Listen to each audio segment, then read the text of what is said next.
Welcome everybody back to Late Night Snacks. We are here for a very special Wednesday stream. Yeah.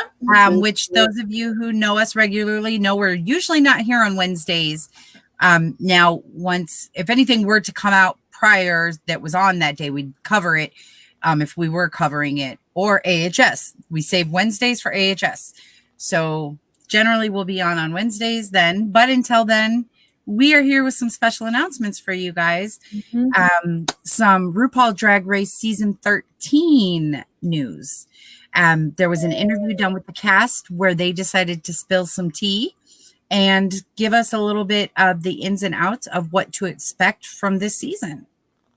So I'm excited. You guys excited? Yeah. Well, I am one of your hosts, really Iris Melly, along with that guy and the beautiful DeWanda. And we will take you along this journey.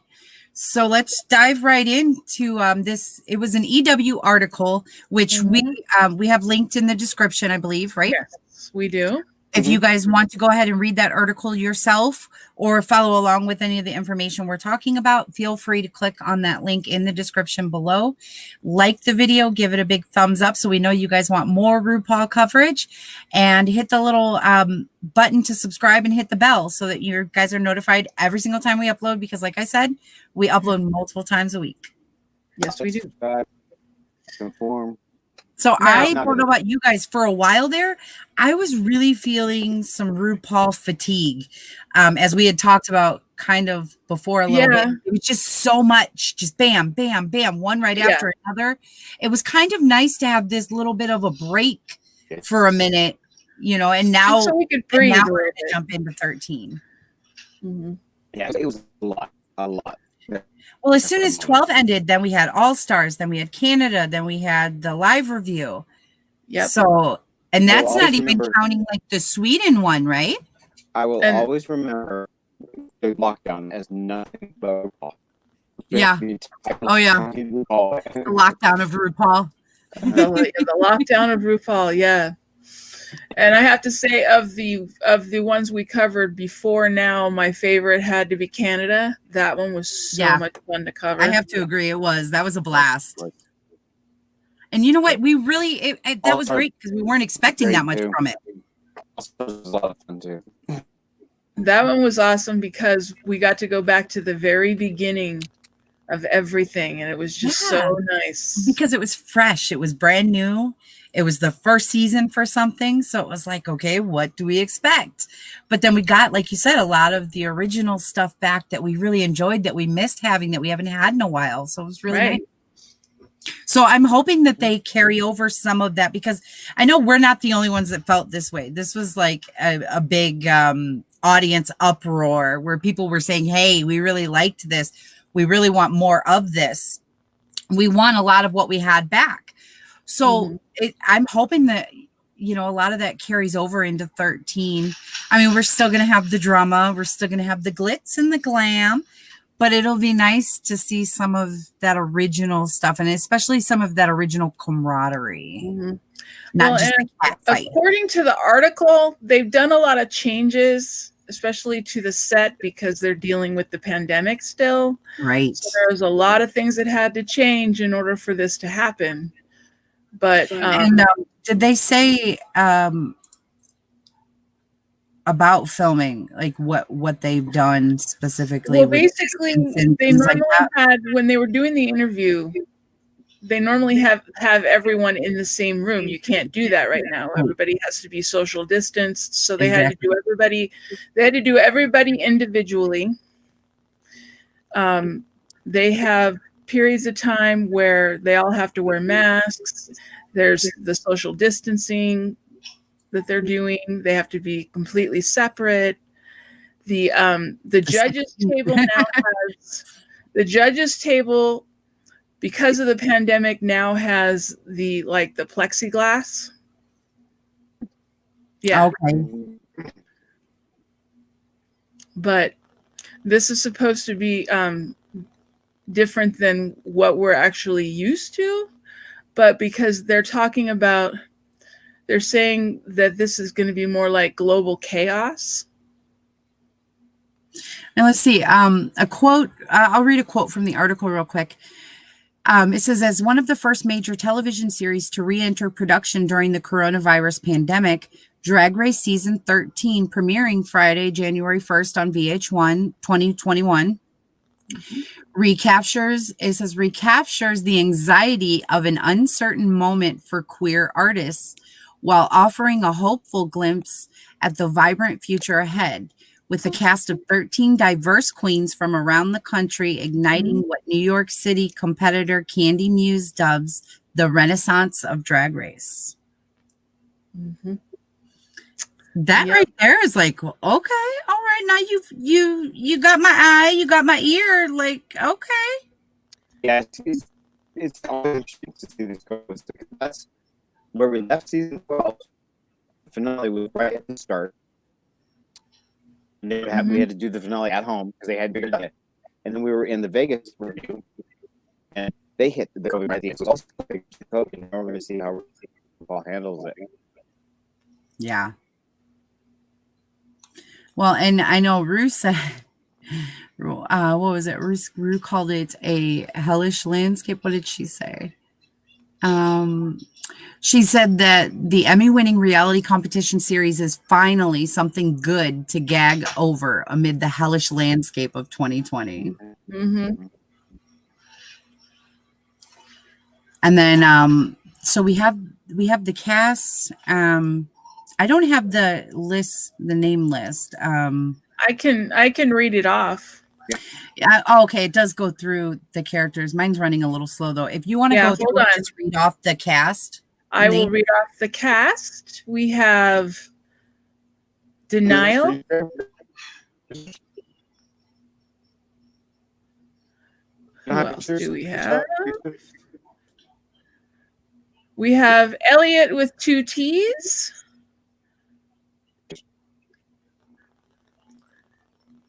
We have Got Milk, and he is the first trans queen. Which is another big announcement for this, is that RuPaul's Drag Race is finally admitting transgender men into the competition. Which I think is great. You know, especially when we talk about the diversity of the show. And we've seen a lot of diversity really pick up in that show over the years. I mean, it's obviously a diverse show in general, being about drag queens. But we've seen it, you know, expand on that over the years. So this is really nice to see that they've opened it up to the trans community as well, which obviously is still part of their community, the LGBTQ plus community.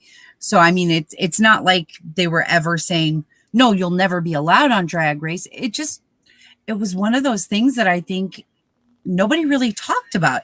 It was like, well, we don't want to, you know, shake the pot, so we're not going to talk about it. It might happen, it might not, but we're not going to talk about it. You know? Right. Now, let me finish the rest of the names. We have Joey J.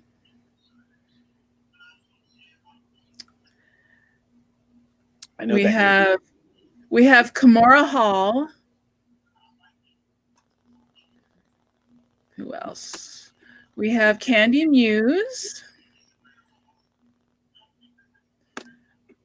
We have Lala Ra. We have Olivia Lux. We have Rosie. Who else? We have Simone.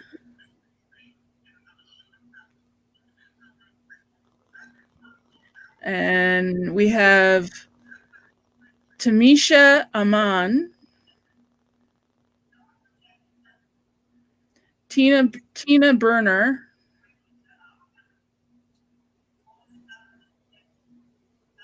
And Utisha Queen.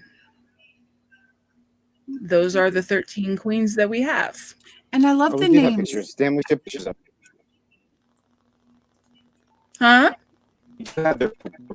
Oh, we can still put their pictures up. Yeah. Yeah, let me share the screen. I can still do that. And so they have a little bit of the interview from each of the queens. Yes. So I just want to kind of touch on, and it's not got milk, it's got Mick. I thought it was It's milk got at Mick. first too. There's no And L. what's very interesting about Got Mick is she's got a very similar similar look to Milk. Yeah. Her makeup is very milkish. So now let me ask, because this is where I think we want to educate people, and that's why I love this show and the community, because they're always open to educating people, and you never have to feel like you can't ask a question. And while you guys are doing that, I will scroll so everyone can see the pictures of the queens. So I was just thinking, now with the trans man entering the competition, it got Mick, as we said.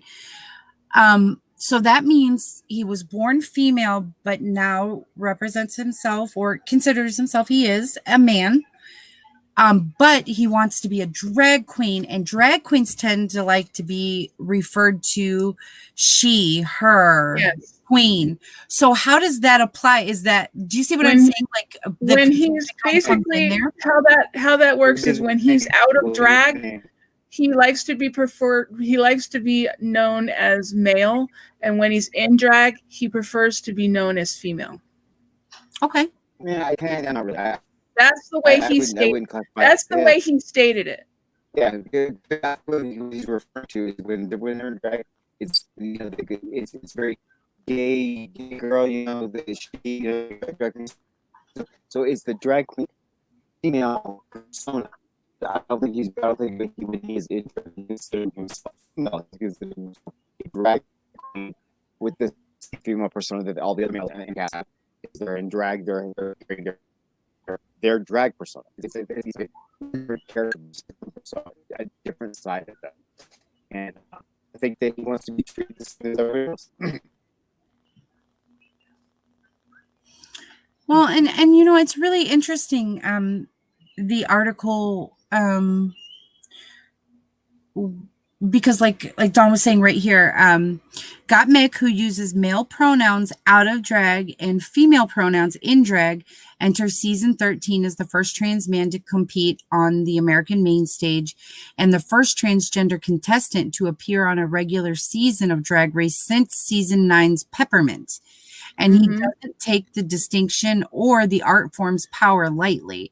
For a beauty expert who's painted the faces of Heidi Klum, Paris Hilton, Tina Shea, Cindy Crawford, and Gigi Gorgeous, Gottmik is well versed in the art of aesthetic beauty and gravitated toward drag makeup during his transition as a mask of armor that actually helped him understand himself deeper under the skin. Awesome. That's wonderful. I think that's beautiful. Absolutely. And I think it doesn't matter either way what you want to be called, when you're this or when you're that. I mean, it matters to him. I'm not saying it doesn't matter at all, but I'm saying it shouldn't matter to other people, I guess is what I'm trying to say. Because I want to be courteous of the situation. I don't want to offend anyone or any situation, which I'm sure a lot of people feel that way. I myself have a adopted child that came out as transgender, and it took me a minute to get used to it. Not that I didn't accept, I was 100% fully accepting, but we're so used to being in the habit of the he's and the she's, where it's like a lot of times the he's and the she's don't even matter. Right. So, well, for us and for the queens, it's culture. It's our culture. Exactly. Our language and our culture, and it's very comfortable and very acceptable. It's culture. So to us, conversation is not like a big deal. I'll just talk to each other. And let's see. He says. He said, "This isn't life or death for me to be in drag anymore." Confidently. He says confidently. I can play with it, and now it's the best thing in the world. So again, it goes with that mask where, like you said, it was life or death. And, I mean, Michael, you would probably know better than I would, knowing, personally people from the community, obviously, that have dealt with this and dealt with the negative backlash, especially in the trans community. Because I know a lot of times that's what it is. It's life or death for them just to come out. Right. Yeah. Oh, yeah. I think it's more accepted now life than it or was death. 10 years ago, but we've still got Yeah. a long way to go. It's literally, it's one of the hardest things a gay person has to do, regardless of where you come from, what background you are. I've known people that have the most incredible, supportive families that have other members in their family, all come through similar experiences, just as hard as the rest of us did. Somebody, scary stuff, and then some people have very abusive, very dangerous coming down. And Right. we all have that. And it's a shared bond, and it's part of our culture. Well, and he makes a good point here as well. It says, the main thing that I want to make so clear is that the gender spectrum is really crazy. And I feel like me doing feminine drag is confusing to a lot of people, which is what we were just talking about. He says, I want to show everyone that no matter what you transition to, boy or girl, there's a whole gender spectrum in between that you can play with and have fun with. And it doesn't mean that your identity is any less valid. Right. That's beautiful. That's exactly what I was saying. And that's awesome. It's a good point by using the word identity. It's whoever you are. It doesn't matter who you are. Mm-hmm. And it's beautiful. And I guess he likes to do a lot of the white face paint, the overall white face paint, kind of like we saw a lot from Kimchi and and wasn't that who did we see in Canada that did it a lot? Jimbo, wasn't it? Jimbo did it a lot with the white. Yeah, it's check this out, does it?